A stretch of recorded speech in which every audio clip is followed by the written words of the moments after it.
परम पूज्य श्री हरिशरण जी महाराज द्वारा रचित श्री राधा चरितामृतम के अगले अध्याय में प्रवेश करते हैं, जिसका शीर्षक है प्रेम की टेढ़ी मेढ़ी पगडंडी।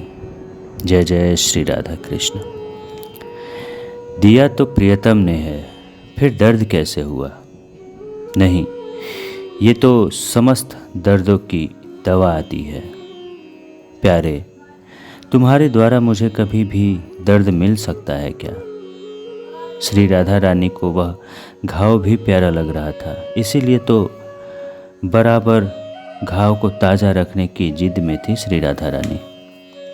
क्या सुनाओ बजरनाभ, ये प्रेम की पगडंडी है, बहुत टेढ़ी मेढ़ी है। कुछ देर तक कुछ बोल ही न सके महर्षि सांडिल्य। कुछ दिन बाद मिलन हुआ था श्याम और श्यामा का। उस दिन मोर कुटी में अकेले बैठी थी। श्याम सुंदर चले गए थे, पीछे से जाकर आंखें बंद कर दी। ओह, आज समय मिला है बरसाने के लिए, श्री राधा ने कहा। राधे, तुम पहचान कैसे लेती हो? आंखों से अपने हाथों को हटाते हुए वहीं बगल में बैठ गए थे कृष्ण। हंसी श्री राधा रानी। तुम जब चले थे नंदगांव से, मुझे तभी पता चल गया था कि तुम आ रहे हो, श्री राधा ने कहा। कोई गुप्तचर बैठा रखा है क्या? श्याम ने हंसते हुए पूछा। तुम नहीं समझोगे। इतना ही बोली श्री राधा और अपलक निहारने लगी अपने प्राण को। क्यों, हम अनाड़ी नहीं हैं, हम भी समझते हैं, बताओ तो। श्याम जिद्दी हैं। वैसे जिद करने वाली कोई बात थी नहीं। छोड़ो ना, और बताओ कैसे हो तुम प्यारे? श्याम सुंदर के चेहरे को बड़े प्रेम से छुआ था ये कहते हुए। पर ये क्या? श्री राधा रानी के हाथ में घाव। ओह, हृदय द्रवित हो गया श्याम सुंदर का। मेरी कोमलांगी श्री जी के हाथों में ये घाव कैसा? बताओ ना राधिके। कैसी विचित्रता है ना। कोई कोई दाता इतने महान होते हैं कि बहुत कुछ देकर भी भूल जाते हैं। इतना कहकर श्री राधा उठी और सामने आ पहुँचे मोरों को दाने खिलाने लगी। क्या बात है, वाह, हमारे दातापन का क्या प्रमाण दिया है आपने। पर हमें सच में कुछ याद नहीं है, श्री कृष्ण ने कहा। हाँ, सच्चे दाता कहाँ याद रखते हैं? वो तो नकली दानी होते हैं जो 1 रुपये भी दे तो दुनिया को बताते हुए चलते हैं, श्री राधा रानी मुस्कुराते हुए बोल रही थी। तो क्या ये घाव मैंने दिया है? श्याम सुंदर ने श्री जी से ही पूछा। नहीं नहीं, ये घाव कहाँ है प्यारे, ये तो घाव में लगाए जाने वाला शीतल लेप है, श्री राधा ने कहना जारी रखा। आप मुझे व्यंग कर रही हैं या मेरा मन रखने के लिए ये सब बोल रही हैं? श्याम सुंदर ने पूछा। नहीं नहीं, आपका मन रखने की हिम्मत मुझ में कहाँ। आप तो दुनिया का मन रखते हो, दुनिया के मन को चुराने वाले हो, माखन चोर। ऐसे ही तो नहीं कहते तुम्हें? माखन चोर यानी मन चोर, हंसते हुए बोल रही थी श्री राधा रानी। अब देखो ना, माखन में पहला अक्षर है म और अंतिम अक्षर है न, हो गया ना मन। अब तुम कहोगे बीच का अ और ख, इसका क्या? तो बड़ी सहजता से श्री राधा रानी बोली, प्यारे, बीच का अक्षर हुआ अख, अख यानी आँख। अरे मेरे श्याम, यानी तुम ऐसे चोर हो जो आँख मिला के मन को चुरा लेते हो। बड़े विचित्र हो। खूब हंसी श्री राधा रानी। आप कुछ ज़्यादा नहीं बोल रही? आपने तो हमें सबसे बड़ा चोर ठहरा दिया, श्याम सुंदर ने कहा। मेरे चोर कहने का बुरा न मानना श्याम। कोई सोना चुराता है, कोई चांदी, पर तुम बड़े विचित्र चोर हो, मन को ही चुरा लेते हो। वाह जी वाह।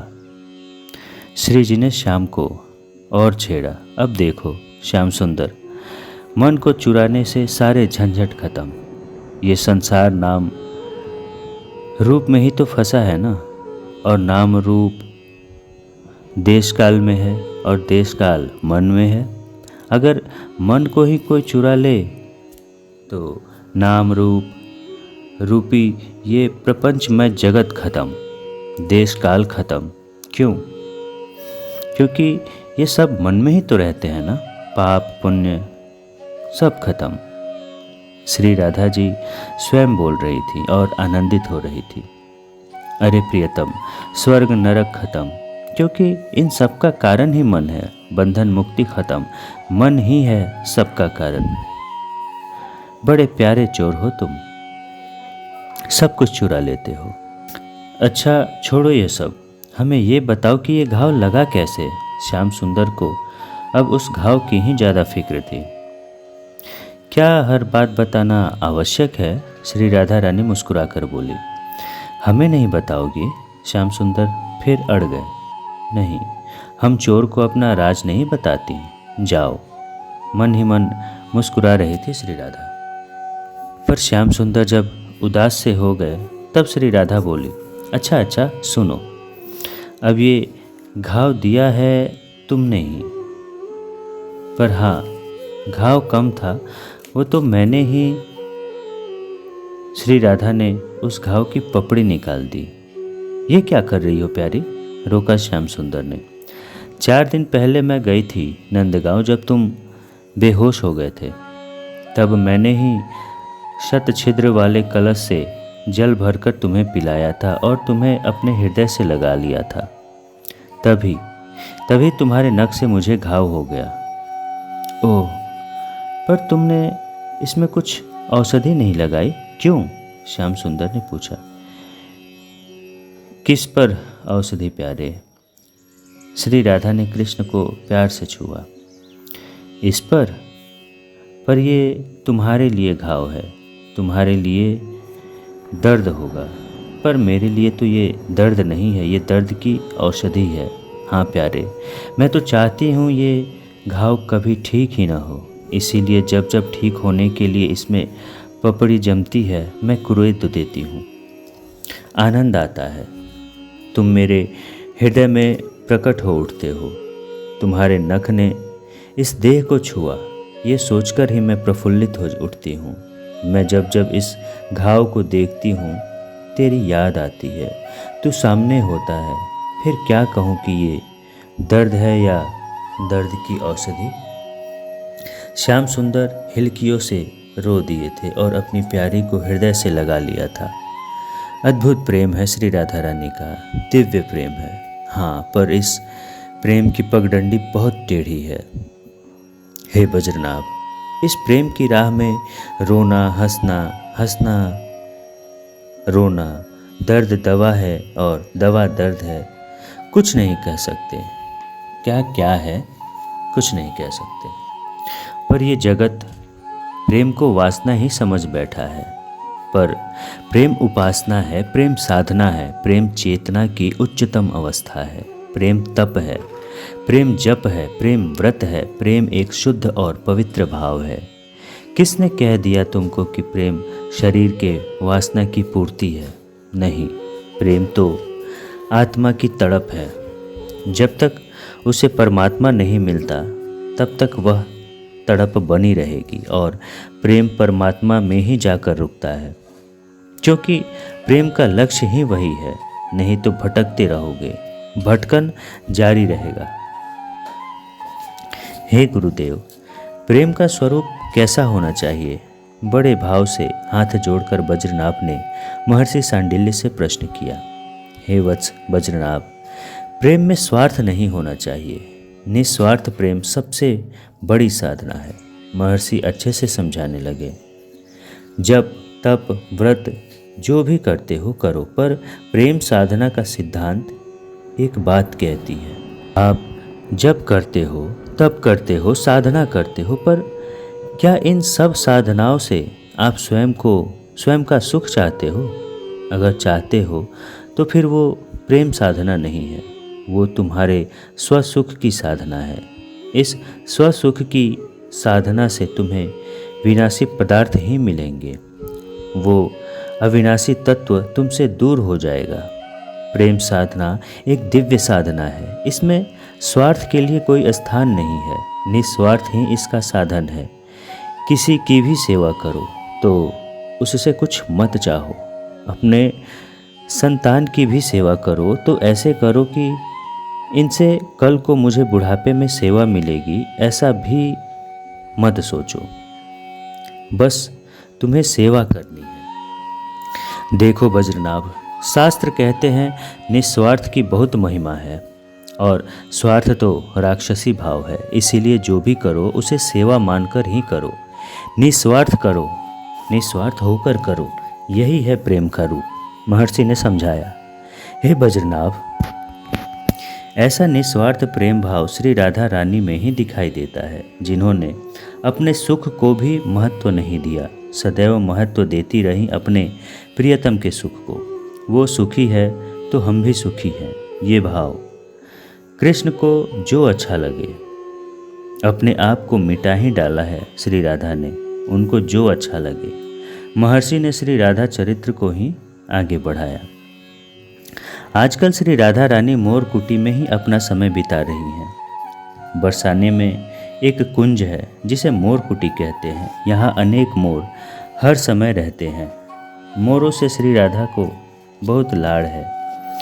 बहुत पहले की बात है, अपनी सखियों के साथ ये मोर को देखने इसी कुंज में आई थी, पर यहाँ कोई मोर नहीं मिले तो स्वयं श्याम सुंदर ही मोर बन गए थे, क्योंकि उनकी श्री राधा बड़ी उदास हो गई थी और कृष्ण अपनी प्रिया की उदासी कैसे देख लेते, तो मोर बन आए थे कृष्ण ही। बस उसी दिन से इस कुंज का नाम मोर कुटी रख दिया था स्वयं श्री राधा रानी ने ही।